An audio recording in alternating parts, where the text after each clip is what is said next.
എല്ലാവർക്കും നല്ലൊരു ദിവസം എന്ന് വിശ്വസിച്ചുകൊണ്ട് നമുക്ക് കഥയിലോട്ട് പോയാലോ? ഫീനിക്സ് 44. പുറത്തേക്ക് നോക്കി എന്തോ ആലോചിച്ചുകൊണ്ടിരിക്കുകയാണ് കൃഷ്ണ. അവിടെ തന്നെ അവന്റെ തോളിൽ ചാരി മേയും ഇരിപ്പുണ്ട്. കുറച്ച് നിമിഷങ്ങൾ കടന്നു പോയത് മേയ അവനോട് ചോദിച്ചു, കൃഷ്ണയെ ഒക്കെയല്ലേ? അവളുടെ ചോദ്യത്തിന് വേദനയിൽ കലർന്ന പുഞ്ചിരിയോടെ കൃഷ് മറുപടി നൽകി. പെട്ടെന്ന് കയ്യിൽ നിന്ന് പോയി. പിന്നെ നീ പറയാതെ തന്നെ എനിക്കറിയാം ഇതൊന്നും മൗനി അംഗീകരിക്കില്ലെന്ന്. അതുകൊണ്ട് ഈ ഇഷ്ടം എന്റെ ഉള്ളിൽ തന്നെ ഇരിക്കട്ടെ അല്ല.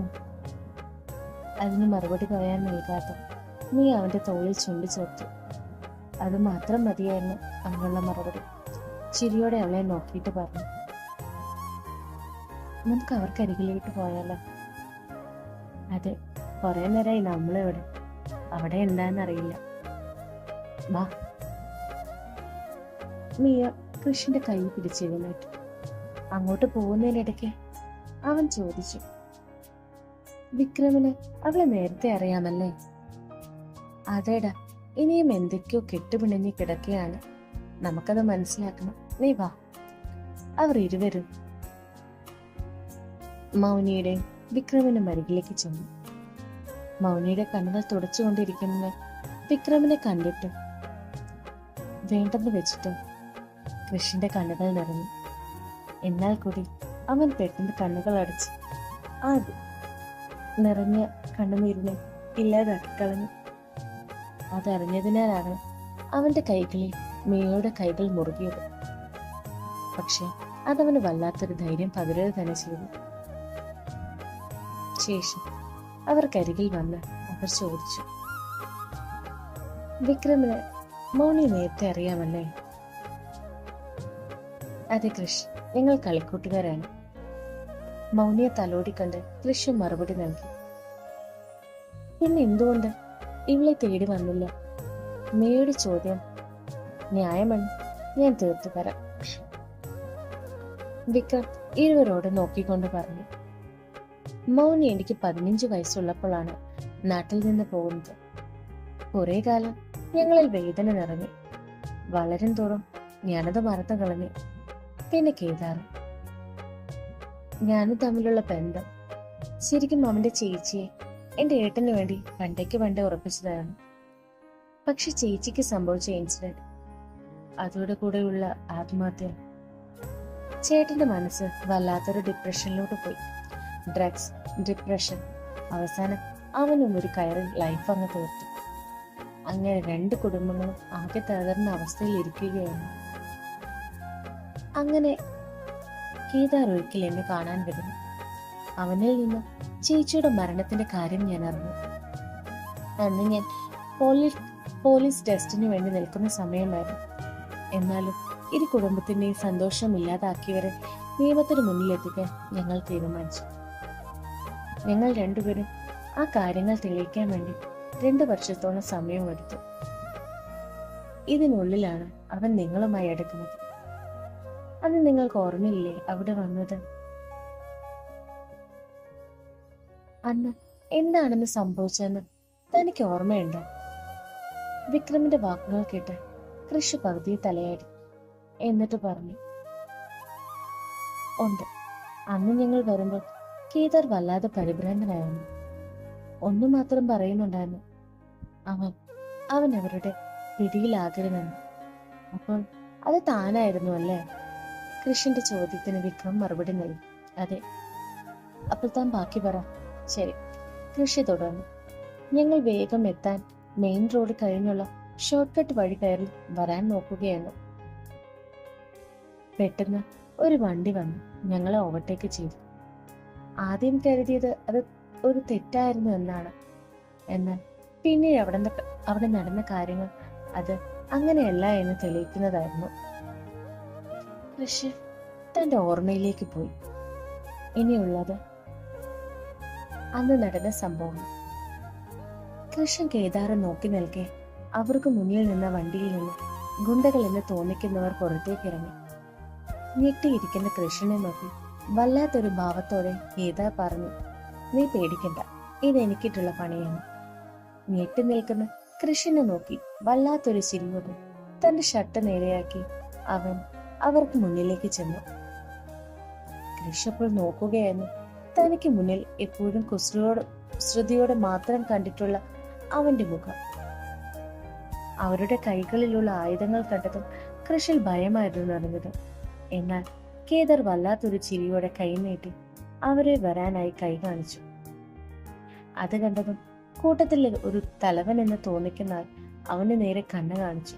അതോടെ അയാൾ കയ്യിലെ വടിവാളുമായി കേദാറിന് നേരെ പാഞ്ഞു. പെട്ടെന്നായ കൃഷ് ഒന്ന് കണ്ണുകൾ ഇറുക്കി അടച്ചു. തന്റെ അരികിൽ എന്തോ വീഴുന്നത് കണ്ട് അവൻ ഞെട്ടലോടെ കണ്ണുകൾ തുറന്നു. ഒരു ഗുണ്ട ചോര ഏൽപ്പിച്ച് കിടക്കുന്നത് കണ്ടതും അത്ഭുതത്തോടെ അവൻ കേദാറിനെ നോക്കി.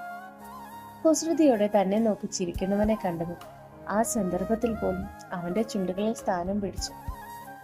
കേദാർ പറഞ്ഞു, നീ അവിടെ ഇരുന്ന് കളി കാണും, ഇതിപ്പോ തീരും, നമുക്ക് എന്നിട്ട് പോകാം.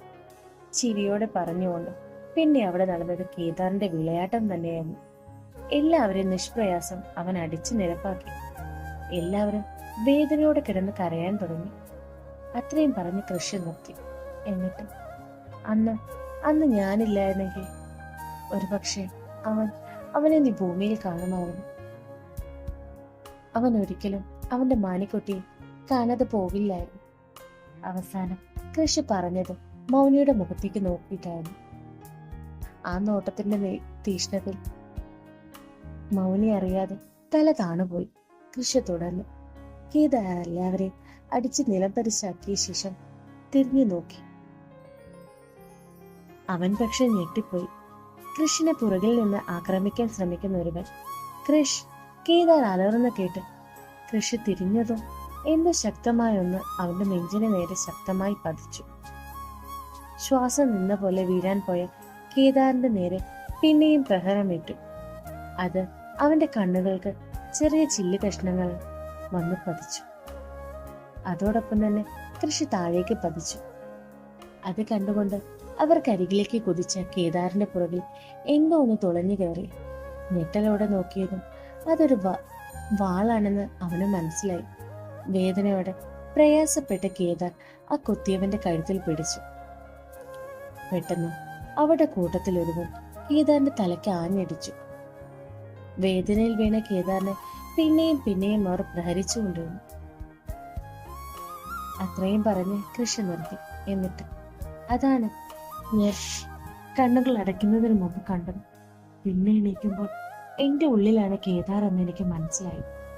പക്ഷേ എനിക്ക് ഉറപ്പാണ്, വന്നവർ കേദാറിന്റെ മരണം ഉറപ്പിക്കാൻ വേണ്ടി വന്നവർ തന്നെയായിരുന്നു.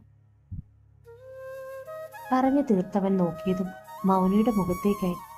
അവൻ വല്ലാതെയായിപ്പോയി. ജീവനില്ലാത്ത പോലെയുള്ള അവളുടെ ഇരിപ്പ് കണ്ടതും കേദാർ വേദനയോടെ അവളെ നോക്കി.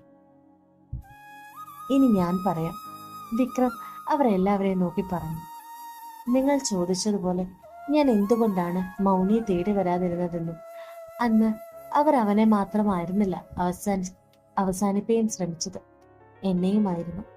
മരിച്ചു എന്ന് കരുതും അവർ എന്നെ ഉപേക്ഷിക്കുമ്പോൾ ചെറിയ ജീവൻ എന്നിൽ ബാക്കിയുണ്ടായിരുന്നു. ഇന്നത്തെ ഈ അവസ്ഥയിലേക്ക് എത്താൻ എനിക്ക് കുറച്ച് സമയം വേണ്ടി വന്നു. പക്ഷെ ഓർമ്മ വരുമ്പോൾ ഞാൻ അറിഞ്ഞിരുന്നു കേദാർ പോയി എന്ന്. പറയുന്നതിനൊപ്പം ഒന്ന് വിങ്ങിപ്പോയവൻ. ശേഷം കണ്ണുകൾ തുടച്ചുകൊണ്ട് പിന്നെയും തുടർന്നു. അവരെ കൊല്ലാനുള്ള ദേഷ്യമുണ്ടായിരുന്നു എനിക്ക്. പക്ഷെ എന്നെ പോലെ ഒരു സാധാരണക്കാരനെ വിചാരിച്ചാൽ അവരെ ഒന്നും ചെയ്യാൻ കഴിയില്ല എന്ന് എനിക്ക് ഉറപ്പായിരുന്നു. അതിനാൽ ഞാൻ കാത്തിരുന്നു. പോലീസ് യൂണിഫോം എന്റെ ദേഹത്ത് കയറുന്നത് വരെ. ഫസ്റ്റ് പോസ്റ്റിംഗ് ഞാൻ ബാംഗ്ലൂരിലേക്ക് ചോദിച്ചു വാങ്ങിയതാണ്. കാരണം ഒന്ന് മൗനിയെ കാണാൻ, രണ്ട് എനിക്കതിൽ ഒരാളെ മാത്രമേ അറിയുകയുണ്ടായിരുന്നുള്ളൂ, അവനിലേക്ക് എത്തുവാനും. അപ്പോൾ എല്ലാവരെയും പറ്റി വിച്ചുവിന് അറിയില്ലായിരുന്നോ? മൗനിയുടെ ചോദ്യം കേട്ട് വിക്രം പറഞ്ഞു, ഇല്ല, ആ ചതിയിൽ കൊണ്ടെത്തിയവനെ മാത്രമേ അറിയുള്ളായിരുന്നു. കാരണം ചേച്ചി എങ്ങനെ ആ ചതിയിലെത്തി അതായിരുന്നു എനിക്ക് അറിയുന്നത്. ബാക്കിയുള്ളവരെ കണ്ടെത്തിയത് കിച്ചു ആണ്. അവരുടെ പവർ അറിയുന്നതിനാൽ ഒരു കാര്യങ്ങളും ഞങ്ങൾ ഫോണിൽ കൂടെ ഷെയർ ചെയ്തില്ല. പക്ഷെ അന്ന് എന്നോട് പറയുന്നതിന് അന്ന് രാത്രിയാണ് ഇവർക്കൊപ്പം അവനുണ്ടായിരുന്നത്. എല്ലാം കേട്ടുകൊണ്ടിരുന്ന മൗന് പിന്നെയും ചോദിച്ചു, ചേച്ചി ചതിച്ചത് ആരായിരുന്നു? അവളുടെ ചോദ്യം എല്ലാവരും നടുക്കമുണ്ടാക്കി. എന്നാൽ അവൾ എല്ലാവരുടെ മുഖത്തേക്ക് നോക്കി വേദനയോടെ പറഞ്ഞു, അത് രാഘവായിരുന്നു അല്ലേ? തുടരുന്നു. അടുത്ത ഭാഗത്തിനായി കാത്തിരിക്കുക.